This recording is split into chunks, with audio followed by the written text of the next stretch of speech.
Well, there were three of us in this marriage, so it was a bit crowded. They said it was a fairy tale, but behind the gilded facade of the royal family, a dark secret lurked, a secret so explosive it could have toppled the monarchy. At the heart of it all was a hidden royal sister, Laura Lopes. We didn't think it was necessary. We thought that it was going to cause more harm than good. Why was she kept a secret for so long? The answer lies in a love triangle that threatened to burn the entire royal family to the ground. Before we dive into this scandalous tale, let's explore the key players and the historical context that fueled this royal drama, the British royal family. A journey through the House of Windsor. Let's take a captivating journey through the British royal family, known officially as the House of Windsor. This illustrious lineage began in 1917 when the family changed their name from the German House of Saxe-Coburg-Gotha to Windsor, a decision sparked by the anti-German sentiment following World War I. At the helm today is King Charles III, a direct descendant of the first Windsor monarch, King George V, one of Queen Victoria's many grandchildren. He never anticipated becoming king. Positioned third in line, his destiny took a sharp turn with the untimely death of his brother, Prince Albert Victor, in 1910. This unexpected event catapulted George to the throne, where he ruled from 1910 until his death in 1936, overseeing a period of significant change. King Charles's great-grandmother, Queen Mary, was a royal by birth with a fascinating backstory. Her grandfather was the famous King George III. Mary's romantic life was marked by an intriguing twist. She was initially engaged to Prince Albert Victor, the eldest son of King Edward VII. However, after Albert Victor's death, Mary married his brother, George V, in 1893. Their union produced 6 children, including 2 future monarchs. Their eldest son, Edward, ascended as King Edward VIII after George V's death in 1936. Edward's brief reign was marred by a scandal that rocked the nation. His decision to marry Wallis Simpson, an American divorcee, was met with intense public and governmental opposition. The Church of England, which he was the head of, had strict rules about divorce, complicating matters further. Edward's abdication in December 1936 led to his younger brother Albert becoming King George VI. King George VI's reign marked the end of the British Empire and the birth of the British Commonwealth. He was the last emperor of India and the first head of the Commonwealth. George VI married Lady Elizabeth Beausoleil, and together they had 2 daughters, Princess Margaret and the future Queen Elizabeth II. When George VI passed away in 1952, Elizabeth ascended the throne, ushering in a new era. Queen Elizabeth II, born in 1926, became the presumptive heir to the throne after her father's ascension. Her engagement to Prince Philip of Greece and Denmark in 1947 was a momentous occasion, especially considering they first met when Elizabeth was just 13. They married that same year and had 4 children, Charles, Andrew, and Edward. Elizabeth's reign, which spanned 70 years, made her both the longest-reigning and longest-living British monarch in history. Her tenure was marked by significant global changes and her remarkable ability to adapt to the times. When Elizabeth II passed away in 2022, her son Charles took the throne as King Charles III. Born in 1948, Charles was the eldest of Elizabeth and Philip's children. His life has been as eventful as the rest of his families, educated at prestigious institutions like Cambridge University and Gordonstown, and serving in both the Royal Air Force and Navy. Charles broke new ground as the first heir with a university degree. King Charles III's reign has already been colored by drama and challenges, reflecting the rich and complex history of the House of Windsor. From royal scandals to global changes, this family continues to capture the world's imagination, embodying a blend of tradition and modernity that is uniquely British. Diana's evolution from an ordinary girl to a global icon began with her birth on July 1, 1961, in Norfolk, England, as the daughter of John Spencer, the 6th Earl Spencer, and Frances Spencer, the Countess of Althorp. Diana's early years were steeped in a life of privilege and intrigue. The family leased Park House on the Sandringham estate from Queen Elizabeth II, whom Diana affectionately called Aunt Lilibet. From a young age, Diana had a deep love for animals, which she indulged by caring for gerbils, hamsters, a pony, and a white guinea pig named Peanuts, who won first prize at a local pet fair. But life took a dramatic turn in 1967 when her parents' marriage unraveled after Frances left with a married businessman. This upheaval led to Diana being shuttled between several boarding schools in Europe. By the age of 16, she returned to England, working as an au pair for an American family. It was during this time in November 1977 that Diana, just 16, crossed paths with Prince Charles, who was then dating her sister Sarah. Their initial meeting left a lasting impression on Diana, who eagerly shared her excitement with friends. She described how Charles was captivated by her lively personality, leading to a memorable dance. By November 1978, Diana had the chance to attend a dance at Buckingham Palace, but her connection with Charles would not immediately flourish. The turning point came in 1980 when Charles and Diana spent a country weekend together. Charles began to see Diana in a new light, and their relationship deepened. When Diana joined him for a sailing weekend on the royal yacht Britannia, she was then invited to Balmoral Castle to meet the royal family, where she made a strong impression on the Queen and other key members. The press went into a frenzy over the photos of Diana at Balmoral, cementing her place in the public eye.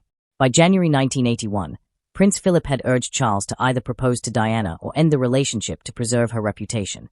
Viewing this as an ultimatum, Charles proposed to Diana on February 6, 1981, at Windsor Castle. His surprise at Diana's immediate acceptance set the stage for their public engagement announced 18 days later during an infamous interview. Diana's straightforward response, of course, to whether they were in love contrasted sharply with Charles' vague reply of whatever in love means. Diana's transition into royal life was marked by loneliness and adjustment as the first English woman in over 300 years to marry the heir to the throne and the only royal bride with a prior job in the working world. Diana brought a sense of relatability to her role. Despite her elevated status, she remained an ordinary girl at heart. This unique blend of accessibility and grace earned her the beloved title of the People's Princess, a status solidified by her later acts of compassion and her complex relationship with the royal family. Diana Spencer, the People's Princess, at just 20, became Princess of Wales, stepping into the spotlight on July 29, 1981, with her marriage to Prince Charles. The wedding, held at St. Paul's Cathedral, was a global spectacle watched by 750 million people and celebrated by over 600,000 spectators lining the streets. Yet the fairytale ceremony had its moments of awkwardness. Diana accidentally reversed Charles's names and left out the word obey from her vows, drawing some criticism. Despite these small gaps, Diana's authenticity shone brightly, offering a refreshing twist to the royal image that many found captivating. Behind the scenes, however, Diana and Charles faced significant challenges. Diana reportedly discovered a hidden bracelet Charles had kept, engraved with the initials G and F, a reference to Girl Friday Camilla Parker Bowles' nickname. Camilla, a past lover of Charles and a lingering presence in his life, stirred up emotional turmoil for Diana, who was already battling bulimia and grappling with her husband's ongoing infidelity. Their first public outing as a married couple in October 1981 was in Wales, where the crowd's enthusiasm was unmistakable. "We want Diana," they shouted, a clear sign of the growing Diana mania that would become a defining feature of her public life. Diana's impact extended beyond the glamour of royal duties. In the 1980s, she boldly championed AIDS patients at a time when such advocacy was both rare and stigmatized. Her groundbreaking visit to AIDS wards, where she made physical contact with patients, was a powerful statement. "HIV does not make people dangerous to know," Diana famously declared. "You can shake their hands and give them a hug. Heaven knows, they need it." Her compassionate approach contrasted sharply with the more reserved stance of the royal family, with Queen Elizabeth reportedly advising Diana to focus on something more pleasant. Diana, however, refused to be swayed, deepening the rift between her and the monarchy. Diana's commitment to her causes continued after her dramatic and widely publicized divorce from Charles. Her trip to South Africa to meet Nelson Mandela and help create a fund for AIDS patients was a testament to her enduring dedication to making a difference. The announcement of Diana's pregnancy in November 1981 marked a new chapter. Just 12 weeks into her pregnancy, she fell down a flight of stairs at Sandringham, a fault she later admitted was a result of her emotional distress and struggles with her marriage. Despite the bruising, she gave birth to Prince William in 1982. Although the challenges of postpartum depression were significant, 2 years later, Diana welcomed Prince Harry. During this period, despite a veneer of happiness, the marriage was far from stable. Diana even kept Harry's gender a secret from Charles, who had hoped for a daughter. As their marriage unraveled, the tensions between Diana, Charles, and Camilla intensified, setting the stage for a dramatic and tumultuous chapter in royal history. By the mid-1980s, Diana and Charles were increasingly distant. In 1986, Diana started an affair with James Hewitt, the former writing instructor for the family. Speculation about Hewitt being Harry's father circulated due to their similarities, but Hewitt has always denied this, as their affair began after Harry's birth. Meanwhile, Charles was becoming more entangled with Camilla Parker Bowles, intensifying the already strained dynamics. In 1989, Diana confronted Camilla directly at a birthday party. "I obviously am in the way, and it must be hell for both of you, but I do know what is going on. Don't treat me like an idiot," Diana told Camilla, laying bare her frustration and the lack of respect she felt from the royal family. By 1992, the cracks in the marriage were visible to the public. Leaked tapes of Charles and Camilla's intimate phone calls, later dubbed Camillagate, exposed the depth of their affair. That same year, Andrew Morton's book Diana, her true story rocked the media with its revelations about Diana's struggles and her jealousy over Charles's infidelity. This raised concerns about whether Charles could remain fit for the throne if he divorced Diana and married Camilla, especially with the church's strict divorce policies echoing the historical scandal of King Edward VII's abdication. In late 1992, Prime Minister John Major announced Charles and Diana's separation. Charles, trying to salvage his reputation, agreed to be filmed for a documentary.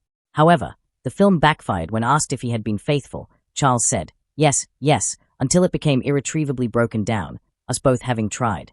He described Camilla as a friend who would be in his life for the foreseeable future. In 1995, Camilla divorced Andrew Parker Bowles, and Diana's landmark interview with Martin Bashir became infamous. When asked if Camilla was a factor in her divorce, Diana responded, "Well, there were 3 of us in this marriage, so it was a bit crowded." The interview highlighted the collapse of Diana's marriage and marked the beginning of her new high-profile philanthropic career. Tragically, Diana's life was cut short on August 31, 1997, in a car crash that sparked a wave of speculation and grief. Her death left the world in mourning, as she had connected with people across generations in a way few others had. Charles, looking to solidify his relationship with Camilla, confirmed reports that Camilla had met Prince William. Despite this, Queen Elizabeth, like many others, was not pleased with their relationship and even skipped Charles's 50th birthday party because Camilla was attending. By 2000, Queen Elizabeth's attendance at a Highgrove event was further evidence of the ongoing tension within the royal family. Where Camilla was also present signaled a shift, yet the public remained divided. The fresh pain of Diana's loss and the enduring admiration for her contrasted sharply with the public view of Camilla, who represented the traditional, old-fashioned aspects of the monarchy. The transition was far from smooth, as many struggled to accept Camilla in Diana's place. Camilla Parker Bowles went from villain to queen consort. After Princess Diana's tragic death, Camilla Parker Bowles faced intense public scrutiny and was widely condemned as the most hated woman in Britain. Her reputation took a significant hit, and she was often depicted negatively in the media. In the aftermath, Camilla and Charles had to keep a low profile, their relationship kept under wraps to avoid further backlash. When they moved into Clarence House, the royal family made a point to reassure the public that taxpayer money wouldn't be used for decorating Camilla's private spaces. Their efforts to repair their public images were challenging but necessary. Camilla's reintroduction to royal life was slow and strategic. They were seen together occasionally, arriving in the same car, attending events, or appearing at royal functions. By 2004, Camilla was regularly accompanying Charles to social events, and public opinion started to warm up to their relationship. In 2005, Charles and Camilla announced their engagement and married 2 months later. Camilla was given the title of Duchess of Cornwall rather than Princess of Wales. While Queen Elizabeth did not attend the wedding, she later hosted a reception for the couple at Windsor Castle. When Charles became king on September 8, 2022, Camilla became queen consort. Queen Elizabeth had previously expressed her wish for Camilla to hold this title, stating that she hoped Camilla would be known as queen consort as she continued her loyal service. Following Queen Elizabeth's death later that year, Camilla officially assumed her role as queen consort. As she steps into this position, more about Camilla's hidden daughter and the princess the world never knew will soon come to light, revealing new facets of her story. The secret sister, Laura Parker Bowles, is the half-sister of Princes William and Harry, a detail that traces back to a controversial love triangle involving their parents. Growing up, Laura faced significant challenges in her relationship with her royal half-brothers, partly due to the fallout from her mother's tumultuous relationship with Charles. According to the 2010 book Harry and William, Laura and William had a strained relationship.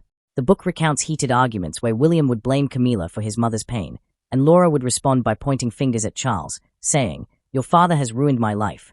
These conflicts highlight the deep-seated personal tensions caused by their parents' entanglement. Laura has long preferred to stay out of the spotlight, likely due to her early exposure to public criticism. Her mother faced intense media scrutiny following Diana's death and the fallout from Charles's affair, which made Laura cautious about public attention.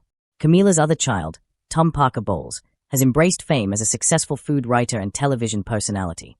He's written several cookbooks and appeared on shows like MasterChef. In contrast, Laura has kept a low profile. She works as an art curator and married Harry Lopes, a former model-turned-accountant, in 2006, changing her surname to Lopes in the process. Her life has remained largely private, likely influenced by her early experiences with media scrutiny. Recently, Camilla has started acknowledging Laura more publicly, and Laura has made rare appearances at art events. Despite this, she continues to maintain a distance from royal affairs. As the spotlight shines on the current generation of royals, particularly Harry, Meghan, William, and Kate, Laura remains a quieter figure, adding a layer of complexity to the ongoing Windsor family saga. The royal drama of Kate, Meghan, and the Windsors continues. Kate Middleton and Prince William's wedding on April 29, 2011, was a fairy tale moment, watched by 300 million people globally.